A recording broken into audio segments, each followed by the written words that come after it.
This is the year that Fink beats the stomach.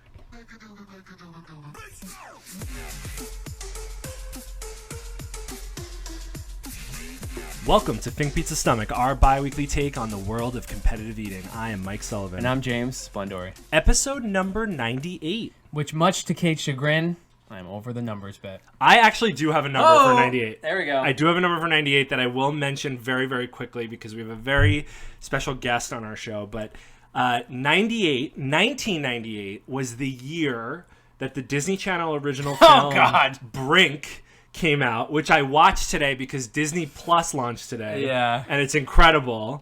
And watching Brink was incredible, and it came out in 1998, so here we are.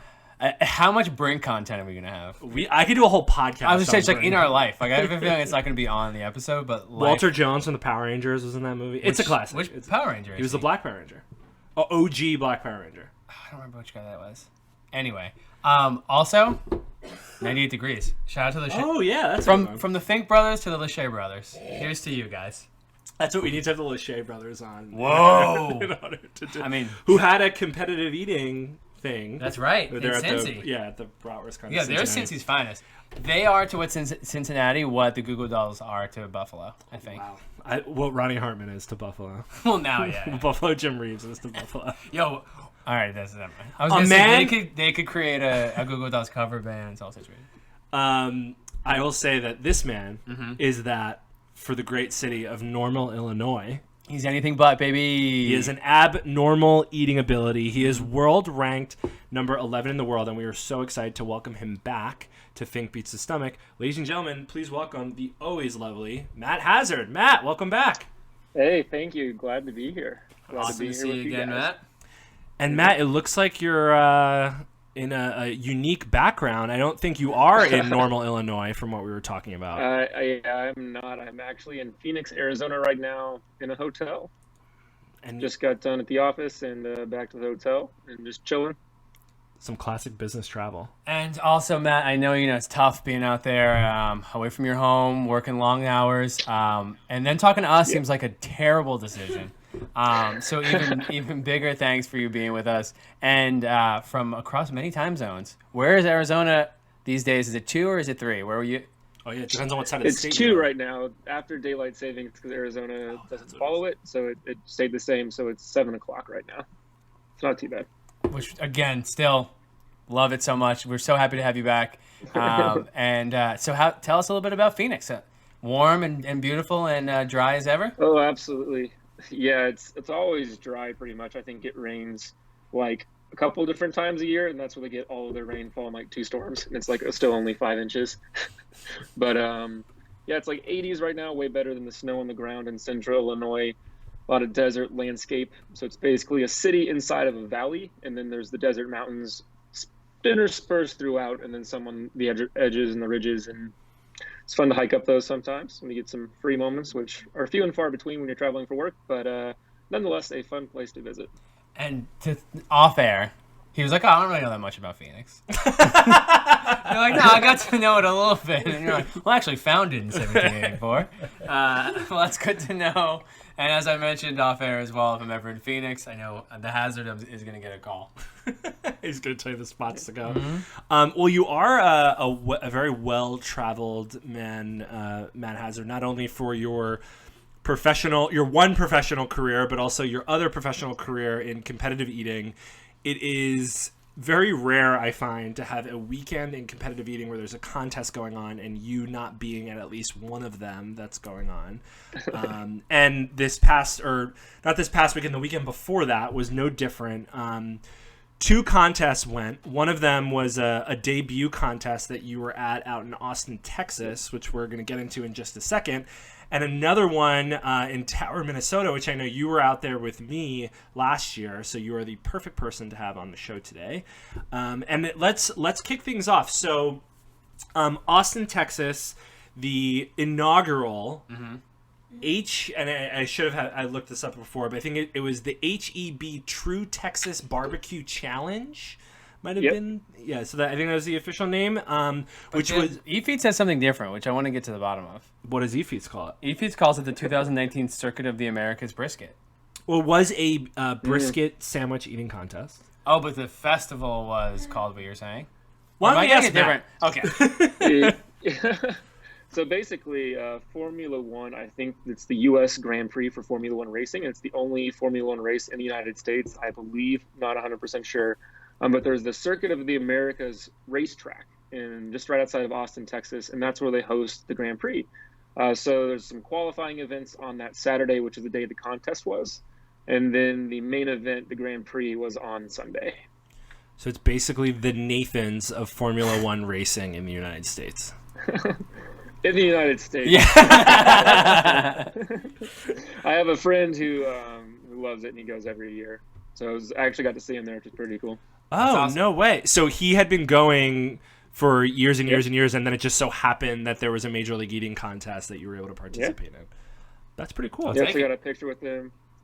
He cheered from the crowd. There you go. And then I gave I had to leave early, so I gave him the tickets to the Pink concert. So he and his wife went to the Pink concert afterwards. Whoa. Yeah, I was gonna say I don't know if you knew this. So let's talk this whole thing through.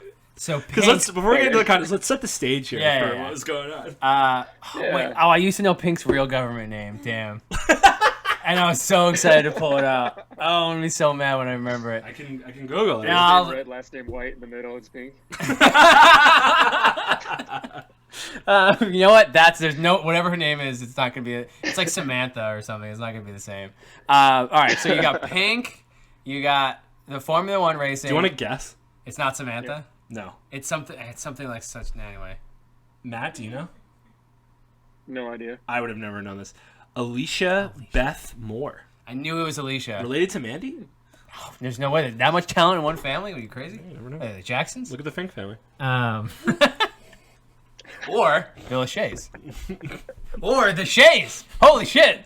I just pieced all that together. So anyway, so you have Alicia, you have not Keys, you have Formula One, and then obviously this amazing competitive eating contest. But where is all of this happening? Like, are you on the same stage as Pink?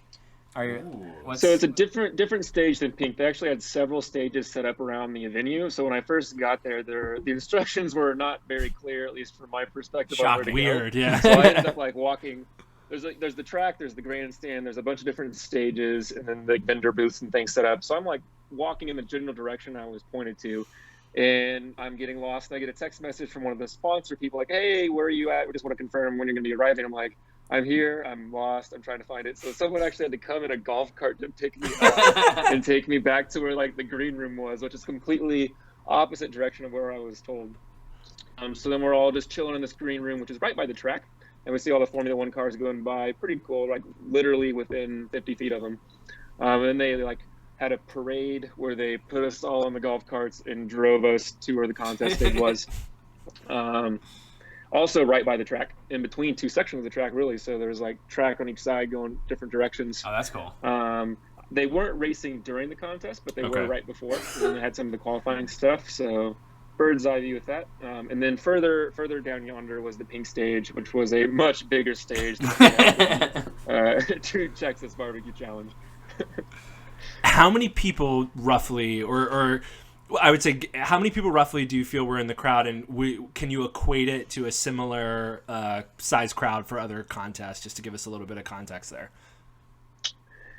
Yeah, I would say it was roughly equivalent for contests this year to like Ribfest potentially. I would say it was bigger than Rhode Island Pretzels. Okay. I was in that crowd. Easily over 1,000 people. Like it was packed as far as you not as far as you could see, because Texas is a big place. You could see pretty far, but pretty far out you could see quite a few folks. I would say really good attendance relative to some other events.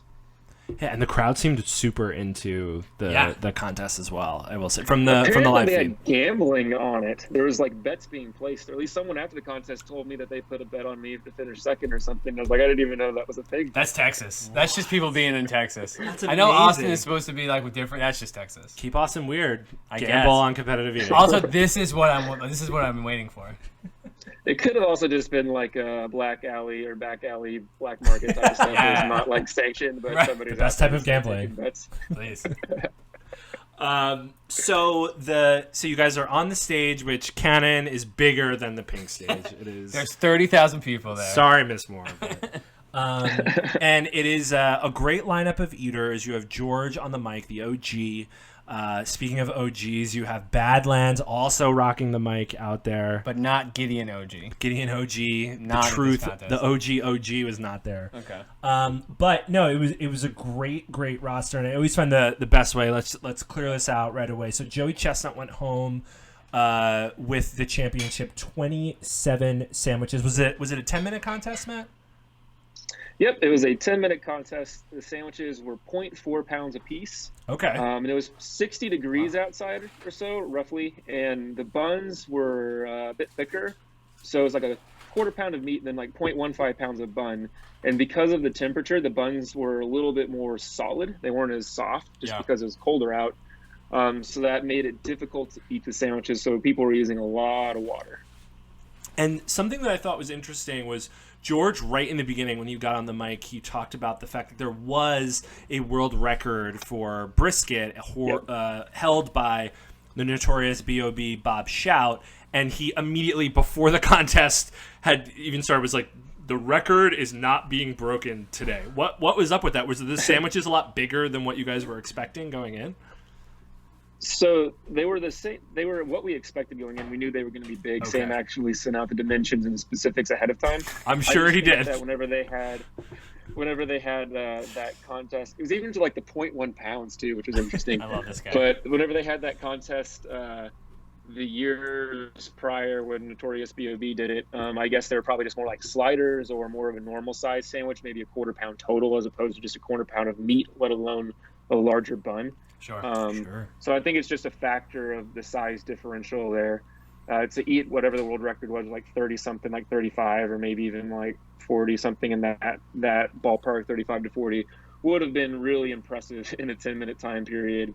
Not to say that it couldn't have been done if Joey's like having the best day ever. Maybe Jeff's having a great day there because Jeff's really good at those types of foods.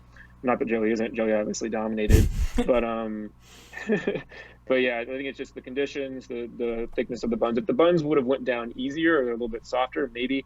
But yeah, just given the size difference in the sandwich, really unlikely that we were going to see a world record that day. Yeah, 34 3/4 sandwiches held by Bob Shout. And I appreciated the sort of the thawing of the Cold War between Bob Shout and George Shea and Emily. Or maybe this is the beginning of it. I mean, I will say, because I know you didn't get a chance to see all the fanfare involved in the contest, but George did say something to the effect of like, yeah, I don't really like him very much. Like, he said what I loved. He goes, some people like him. Like, it was something to that effect of being like, no, I mean, like, people like him. But like, I would have expected George to be like, oh, we never heard of a record. Right. Like, we're going to, like, if it's not legitimate, he's out. Like, but, I mean, granted, it's a tiny olive branch, but him, like, mentioning that, like, referring to the history. And even on social media, I saw him being like, oh, like, it's not close to the record. Or someone, and I was like, oh, cool. All right. Not that I'm, like, pro Bob, but, like, no, I don't need any more beef out here, you know. Brisket?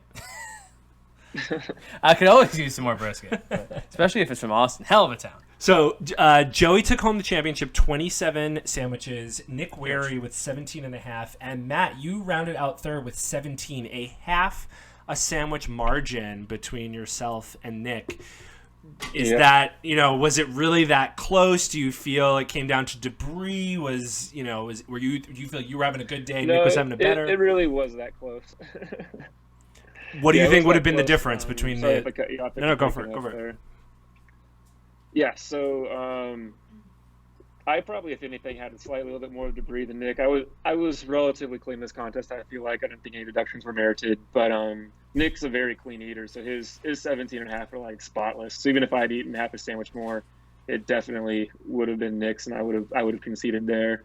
But I think if anything, I could have done better. Would have been earlier on, use more water. And then I was taking too big of bites. So I was overstuffing my mouth. And then right out the gate, Ronnie Hartman, Adrian Morgan, both of them right next to me, they had like a sandwich lead on me. Because I was trying to take too big of bites. I wasn't using enough water. So it was just the food was moving really slow. And then about 4 or 5 minutes in, I just kind of switched it up, took smaller bites, used a lot more of the fluids to help get it down. And was able to at least catch up to Ronnie and Nick, or Ronnie and Adrian, but not quite to Nick. So hats off to Nick. And then Ronnie Hartman, I don't know if you've announced yet. He had 16 and 3/4. He had a great showing there. I see you rocking his T-shirt. Like he did really well. Very loud and proud wearing the Ronnie Hartman T-shirt. Yeah, so 16 and 3/4. So a quarter sandwich behind you. Michelle Lesko somehow 16.1. Somehow they were able to do a tenth of a sandwich. That's a funny one. So it's actually 16 and a bite was what she was credited for on stage, and on George Shea's notes it was 16 and a bite, and which apparently one Lesko bite equates to 0.1 sandwiches when we're talking HEB brisket sandwiches. So yeah, 16.1. It was funny. Is a tenth of a sandwich? Is that a big bite? Like eating a sandwich in 10 bites? She's got like George always talks about. She's got like big hands. She does, but maybe smaller chicken bites. Strangling hands. Yeah, chicken strangling hands. That's what he always says. And I love. Sorry, just to divulge for a second. I love how whenever George tells her to like put her hands up, because she's either in on the bit or it's just genuine. Her hands are always like this. She never is like this. Like she's always like clawed as if she's gonna get the chicken. Get the. Oh, Finky, she has gotten it before. She has gotten it before, yeah. But 16.1. So again, this is one of those ones that I always like to point out. This is a Joey, 3 or 4 people right in the middle, or like right after him with like significantly less, but bang, bang, bang. And to add Cardboard Shell Eskimo Lesko into that mix is pretty nice to see. The difference between her and Nick Weary being less than 2 sandwiches. Yeah, absolutely. And then Adrian's right behind her with 15. Wanyave with 14. Chigger, 13 and a half. Greg Wilson, who I got to meet out in Tamales, 10 and a quarter. Eric Badlands Booker with 9. Jocelyn Walker, Texas Gal, 5.5. And Alex Moose Perez, another Texan who I don't know if he's born and raised in Texas. I know if you're friends with Alex Perez on Facebook, he's like living in another state every other day. So, but I'm pretty sure he's a Texan as well. Rounding out with 5 sandwiches. So a great lineup of eaters. Everyone who's either ranked or someone like Greg Wilson, who's kind of an up and comer that we're seeing popping up at some contests here and there, which is pretty cool. What was Joey like at the contest, Matt? Did he seem? I feel like I've emceed a few contests with Joey before. Obviously, we've been there out there on the 4th.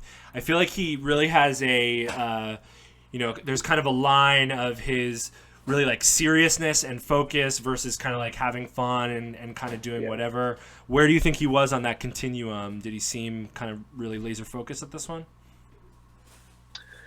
Yeah, it was definitely in the middle. I would say trending towards the focus side. So he still is having some fun and stuff beforehand, but definitely was focused and there to take care of business. Yeah.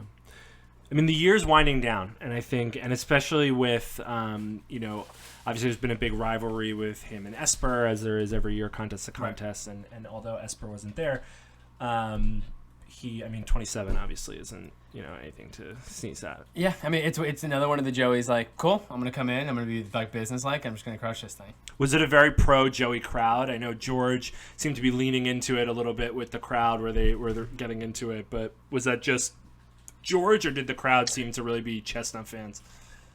I mean, there's always an element of pro Joey just because out of all the people on the stage, except for maybe Badlands, that he was probably the only name they recognized. Right. So there was that, but I would say compared to other contests, not as much. Still definitely was pro Joey. There were some people who were there obviously fans of Joey. But some events like the one in Owensboro, Kentucky, like they are all about Joey, like from start to finish. So it wasn't quite like that one, but definitely still that element there. I'm thinking next year pro Hazzard, strictly Hazzard crowd. Well, people are throwing money on you. Right. Yeah, you already got a couple fans. You get Pink bigging you up on stage next year, or Kesha, whoever it is next year. We're going from Pink to Kesha. Actually, no. Yeah, I'm sorry, Pink. You're better than Kesha.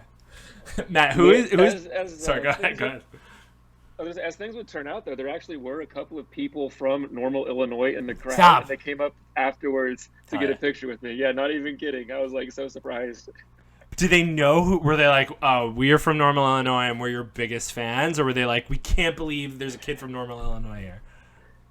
The second one. No, canon, it was the first. No, actually, there were a bunch of people who live in Phoenix. Who were like, "Oh, I see you around all the time." Like, "Oh, you're the guy from the local pizza shop." Yeah, there we go. Who if they do this contest again next year, Matt, who do you think is the real musical act that you really think could put this over the edge? Who's going to top Miss Alicia Moore? That's a tough call because from some of the pictures I saw, she was out there doing like Cirque du Soleil and acrobatic stuff or whatever. That'd be tough for anyone. I guess. Sneaky good show live, I've heard. Yeah. So I think we need to step it up to the level of like an NFL or something similar. Pitbull. Pitbull's on every pre-show. I hate Pitbull. I was gonna say I feel like he has to be at like the croqueta contest. Well, they play nothing but Pitbull already. So it's like he's there. I feel like it needs to be somebody who's like like Aerosmith. Like, well, this was 10 years ago, but like there was a minute where like Aerosmith was like the pre on like the before everything. There's a band that like has a contract that I can't think of. I mean, getting Aerosmith down in Austin is. I still think it's Pitbull somehow. Now, Matt, is this your Flo Rida? That's who I was. Flo Rida. Flo Rida, I feel like is new Pitbull. They're all from Florida. He is. Flo Rida is. Now you're gonna take me down this road here. Flo Rida is the person that WWE seems to default to as Maybe like that's why I have like, that in my they're head. like big show like pay-per-view song. It's usually Flo Rida. It's like, oh, my ear's fucked up. You ever seen his ear? His No. earlobe? We've definitely talked about this on the show. Hazzard, do you know what I'm talking about? No. Yeah, Flo Rida, one of his earlobes has 3 little like hang things off. Oh, this is before we were a video podcast, no doubt, when I brought this up. So Flo Rida is about as useful as Pitbull to me in terms of music. But if you Google Flo Rida earlobe, it's crazy what his earlobe looks like. And granted, we're all creatures on this planet. Oh trying to my do it together. gosh! No disrespect to the man, but it's crazy. I just didn't think that people could do that. I'm looking it up now too. I'm I gotta see gonna- this. I'm gonna throw it up if I can get a. So this is great. Oh, it's crazy. It's like 3 toes at the bottom. It's like someone tried to pierce it 3 times and it just got fucked up. Sorry, Mrs. Sullivan. So anyway, Flo Rida, he's made it despite those ears. So I like to give him the love he deserves. I mean, I love Flo Rida. I would love to see Flo Rida Well, in 'cause concert. I usually play. There's at least one. Actually, I feel like at almost every single contest I've ever emceed, the first minute of the contest is a Flo Rida song. Really? Which, I always start with "Going Down for Real." Oh, that's a good It's one. usually a good one to like Yep. get it going. Yeah. Does he ever make it in the ring? Like after he performs? Does he So ever do a promo or anything? he had they've done segments. Vince McMahon wanted him to wrestle. Maybe we do Flo Rida v Ronnie Hartman. Whoa, I would watch that. I'd pay for that.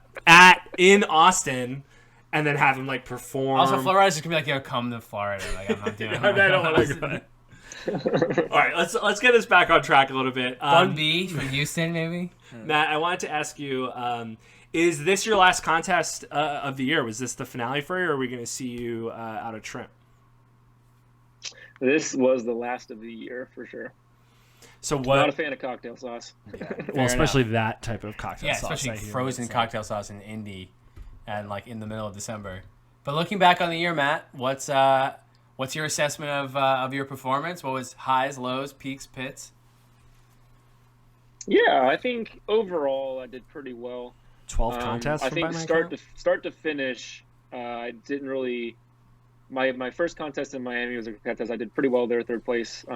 But where I was at when I finished at this HEB barbecued brisket, I think roughly, honestly, the same in terms of like an abilities perspective. My high was probably 2nd place at donuts, 43 donuts, 3 short of Matt Stoney. Really wanted to win that one, but just couldn't do it that day. So that was probably my high.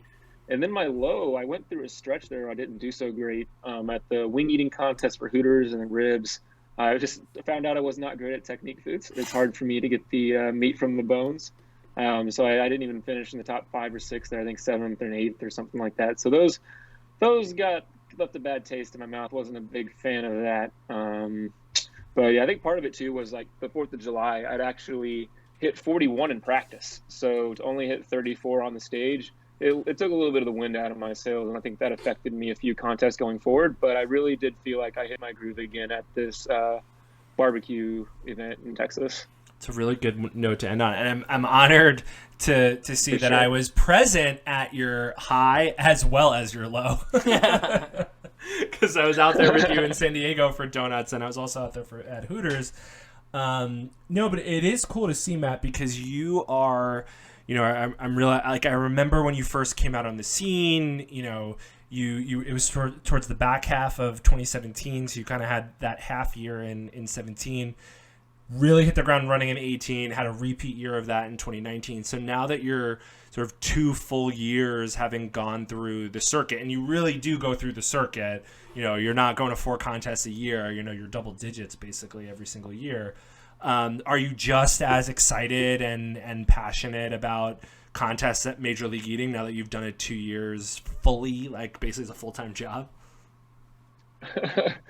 The answer to that may be surprising, but no. I think it's actually winding down. I had contemplated hanging it up after the bratwurst eating contest in Snowbird. And even with this barbecue one in Texas, this could have been my last contest. I said I'd reevaluate. In the YouTube video that has yet to post, which probably will be like 2022 with my current upload schedule. But, I talk about just like might be my last contest, but I think part of it was the fact that at Nathan's, like I had hoped for much more than I did. In 34, finishing 7th, still pretty solid, but I just hoped for more, and I think that took a lot of the wind out of my sails, as I said earlier. And so that left a bad taste in my mouth. I was trying to get back on track with gyoza.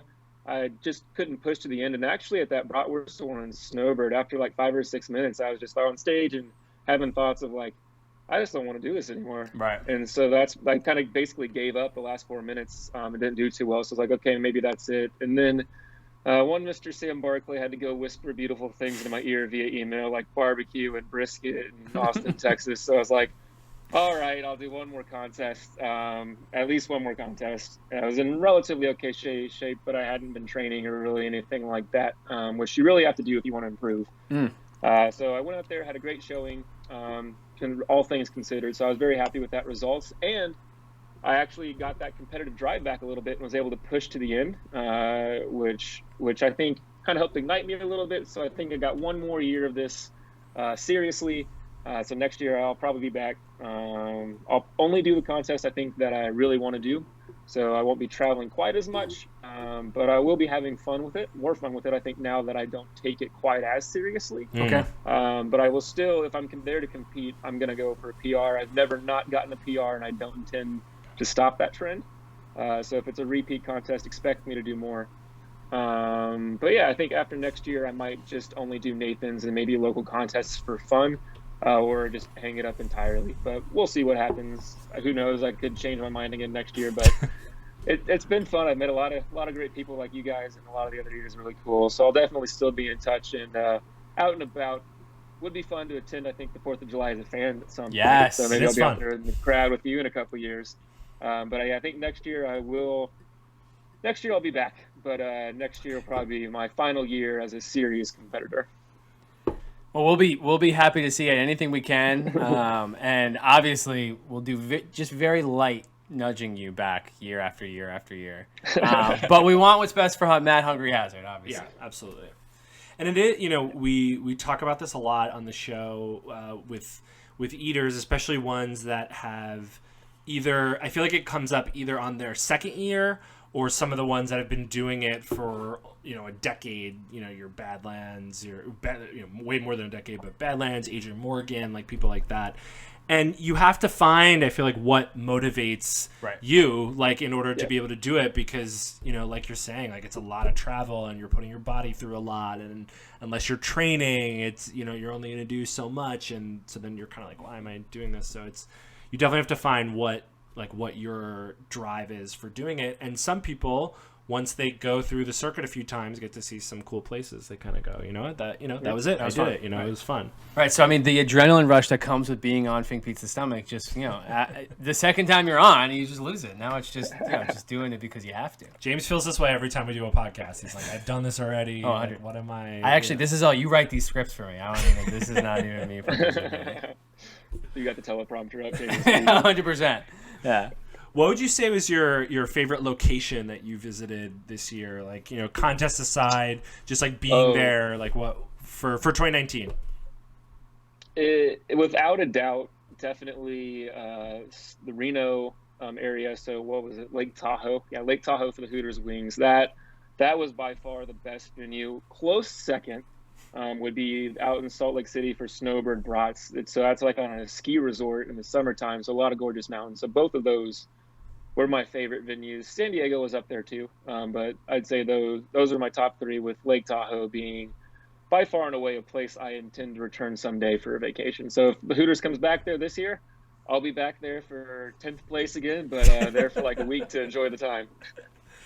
So was it because of the beauty of it, like because of the background, or kind of what was going? Okay, yeah.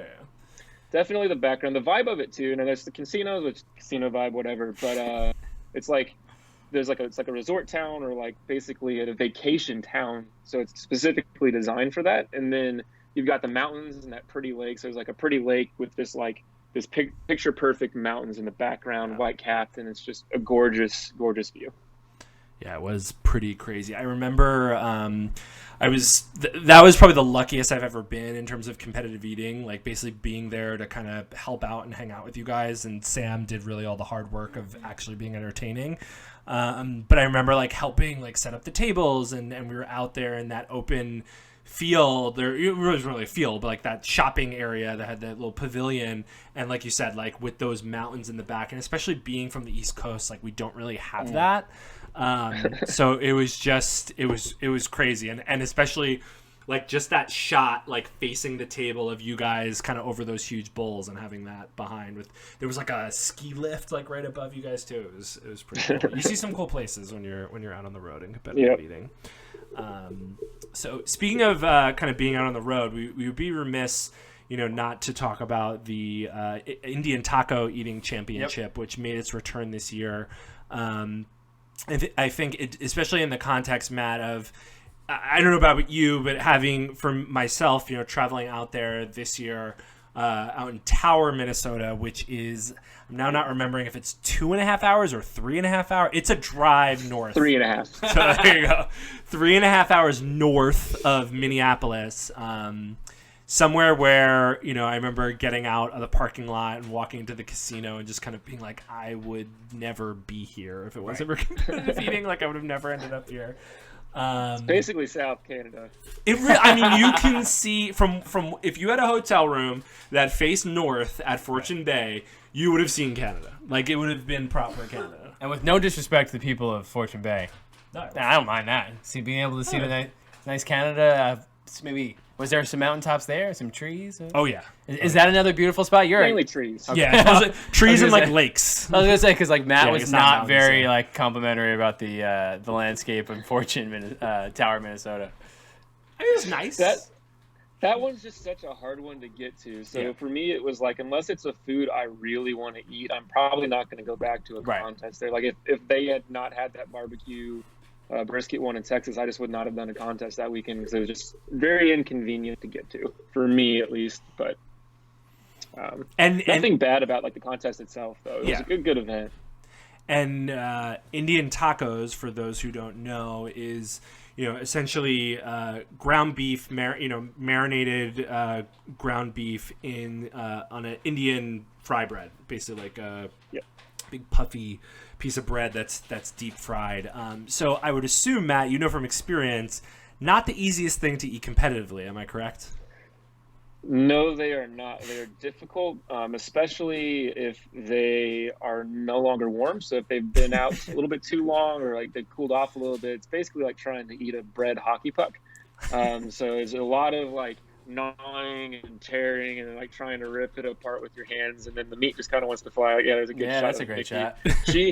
If she did the same thing she did last year, she just kind of like ripped it all up with her hands and then went at it. So it worked for her this year too. I think she got like second place or something like that. So great job to her. But yeah, it's a very difficult food to eat. Not one I'm good at personally. So that's just a tough one for me. But I think Gideon OG and Jeff Esper do pretty well at that contest as well. Jeff, obviously, with the world record. There was some speculation this year amongst the eaters in Austin, Texas, that the sandwiches, or the tacos, may have been a little bit warmer this year, which may have contributed to the higher numbers across the board. So maybe they were just a bit more tender this year. That could have played a factor, but tough to say given I was not at both. I have to ask, how does speculation start about the temperature of a food in across the country from where you guys are speculating it? I think it has to do with the fact of numbers being a lot higher than the year prior. So Jeff ate 20% more, and the total he ate the year before was already insane. So I think that's a factor. Not that Jeff can't do it, because Jeff is a phenomenal eater. So they very well be the same. But even like other eaters who had been there previously, Right. they had totals that were good 4, 5, 6 above, which in the Indian taco discipline is a lot.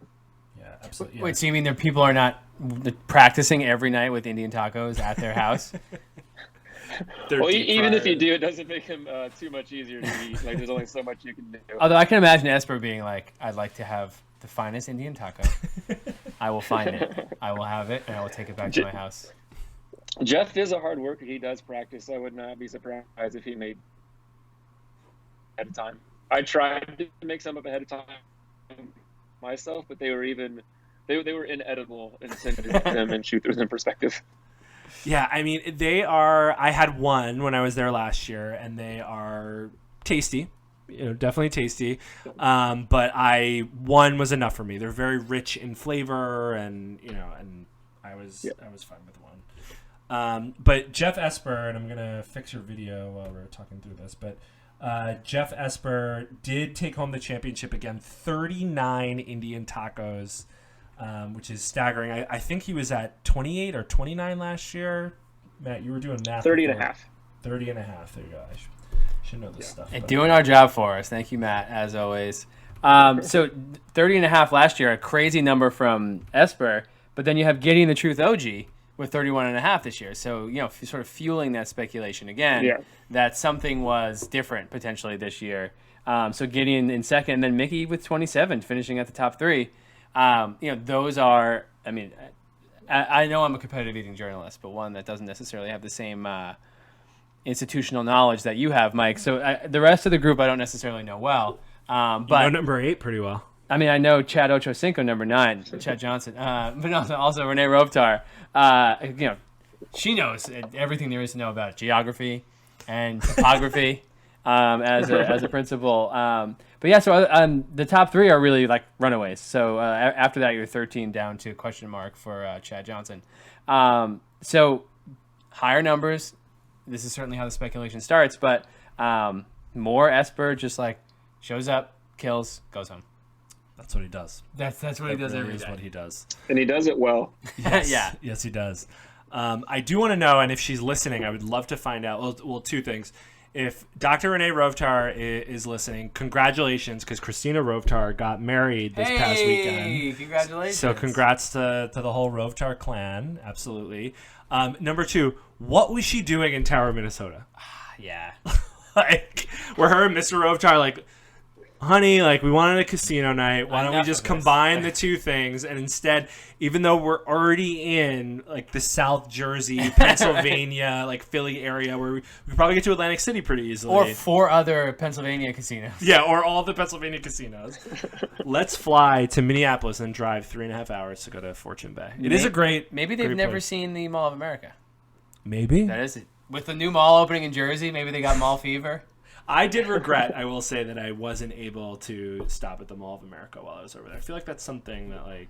And so, Matt, you've obviously been there. Did you spend any time in the Twin Cities when you were making your way to Tower? No, that time I actually drove up that day after work, so I didn't get in until like 2 in the morning. Insane. Then I had to wake up, pick up Gideon at the airport, Classic. and Brett Healy. Brett Healy was with me there as well. Branimal. Then we drove up to Tower. Then we just drove straight back, and then hotel, and then went the next day. So now I've been to Minneapolis maybe a couple times now. Haven't really explored Minneapolis proper though. Well, why would you when you have Tower, Minnesota, right in your backyard? When you could drive 3.5 hours to Tower, you do it. I will say that I flew in the night before, as is customary. Chigger and Mickey, I assume separately with where they live, but landed around the same time, and then the 3 of us left the airport together. We went to a place to get Juicy Lucy's, which is obviously a staple of the Twin Cities. And then did we stay? We stayed nearby and then drove up the next morning because it was a night contest. Right. And then, per Sam's recommendation, stayed at a place that now I'm kicking myself that I can't remember. I'm gonna have to look it up while we're talking. But a place that was like straight out of Twin Peaks, where it was just sort of this like dinery type place, like on the side of the road, that Sam loved because he happened to go there, and when he went into the restroom, they had framed photos of tractors on the wall. And he was just like really a big fan. And when he went this year, he had sent me a photo of the tractors. Only Sam Barkley would be like, the Wilbert Cafe. You have to stop in for the tractors. The Wilbert Cafe. The Wilbert Cafe. In where, Minnesota? Let's see. It was like on the road. Cotton, Minnesota. I mean, come on. Look at that piece of blueberry pie and that cup of coffee. That actually does look fantastic. Fancy mug. I thought it'd be way more. It's classic. No, but the high. It's a little classic. Handle is not what I was expecting. So yeah, the other thing I'll say about the Fortune Bay contest is Sammy Richter, who is the gentleman, he works for Fortune Bay, and he does, I don't know what his official title is, but he basically runs like all events for them. And he is my spirit animal. Okay. I mean, not only is he a huge competitive eating fan, but he's a huge wrestling fan. Okay. And he books independent wrestling shows at the casino as well. That's right. So I actually, Sammy's someone, and I say it out loud to kind of will it into the universe. He's someone I would love to bring onto the show. Oh, I would love that. There's a lot of love that we have for similar things, and so he's just like a really big fan of competitive eating, and I mean, Matt, I'm sure you can agree. It makes a difference, I feel like, for the eaters, and really I include myself in there too, when I'm an MC, when the sponsor like genuinely is excited about competitive eating. Yeah, Fortune Bay has been a good sponsor for the Major League Eating too, considering they had 2 events this year, both with pretty big prize pools, and they drew good crowds. So people up there in Tower, they love it. So yeah. Wild Rice Hot Dish earlier this year, where Mickey Suda won back in June, I think. Famously, the one that I remember that one well. Yeah, I don't even know if we chatted about it, but we should have. So actually, yeah, it's end of the year. Now that you guys have been so nice about it, let me take back, or we can just cut out everything I said about Tower, Minnesota. What you were saying nothing but nice? No, I was like, oh, stay in Minneapolis, whatever. Like, no, that's not. I am the defender of the small town contest. Don't stay in Minneapolis. Stay in Tower. Absolutely. Or go to Canada. Absolutely. And another win for Jeff Esper. No surprise there. So Joey and Jeff winning their respective contests separately. The question becomes, will we see them out in Indianapolis for St. Elmo's Shrimp? Joey for sure. I mean, he lives in St. Elmo's. But does Matt, I think, might know something. I don't have any juicy intel on this one, surprisingly. No, nothing. Usually I know ahead of time, like roughly the top 5 or 6 people going to any given contest, but I'm out of the loop now. Wait, are you already retired? Come on. Yeah, what is this? I'm like depressed, Matt, that you're like all of a sudden just like, man. I've heard rumors of one Mr. Darren Breeden wanting to try it. I don't know if he actually will or not, but that would be quite the battle if both him and Esper showed up with Joey. Yeah, that could be a 3-way battle there. And especially, I mean, it's what I always liked about that contest is just how it's the last of the year, so you're kind of leaving like the last mark, and really, obviously, it's the last thing that people remember until February, March, sometimes April when we have another contest again. So, and it's always a good place for Joey to put like the exclamation point on a year. But it'd be really nice if it's like, all right, let's give Joey one last run here. It would be a nice change of pace. I've heard great things about that sponsor too. Supposedly they do a really great job taking care of the eaters before and after the contest and during it. So that's like they have the Big Ten championship or something like that for football. So it's a pretty big time event, good crowd. I wish I liked cocktail sauce so that I could maybe give it a go. But I guess Jeff doesn't really like cocktail sauce either, which is really impressive considering he came only like 1 shrimp or 2 shrimp shy of Joey last year. So that was impressive just after hearing that he didn't like him or like cocktail sauce in general. So and I feel like he's like, I don't really like it. Right, I'm just gonna crush it. I didn't think he didn't like anything. Yeah, right. Just kind of indifferent. Or that he liked anything. Actually, it's more accurate. Well, I guess, Matt, just to, kind of reflecting back on the year and kind of some of the stuff that you do, not only you travel around, but you, made mention of your YouTube channel, which, although you might give yourself a hard time in terms of how quickly you're getting stuff out, but you do put so much effort into your YouTube channel. What is it about kind of like your YouTube videos that makes you excited? Because it would be just as easy for you to set up a one still camera and just post that, but you seem to put a little bit more heart and soul into it. Yeah, my goal with like the contest videos is to essentially make them like or as close to as possible as the Nathan's one that you see on TV. I want to try to get that vibe plus a little bit of background before and after, just to give a sense of the whole experience. And the main reason I do it, or the main two reasons I do it, are one, just to kind of chronicle these events as memories. So it's been a lot of good time with friends and just to have fun at the events. And then two, just because I know other people enjoy that. And if I'm going to post something, I want it to be of high quality. So it does take me a lot of time to edit these videos. Usually probably too much time, some could say, especially if I have to go through and like count individual totals for things and put those on the screen just to try to get that scoreboard, what they're doing automatically on ESPN. I don't have that kind of production technology. One day. So it takes me a little while. So yeah, I just like to make it fun to watch and something that's good to watch. If you're just watching the same straight angle at real time, it can get kind of boring from like a user's or viewer's perspective. So I just try to make it a little bit more viewer friendly, cut back and forth between the angles.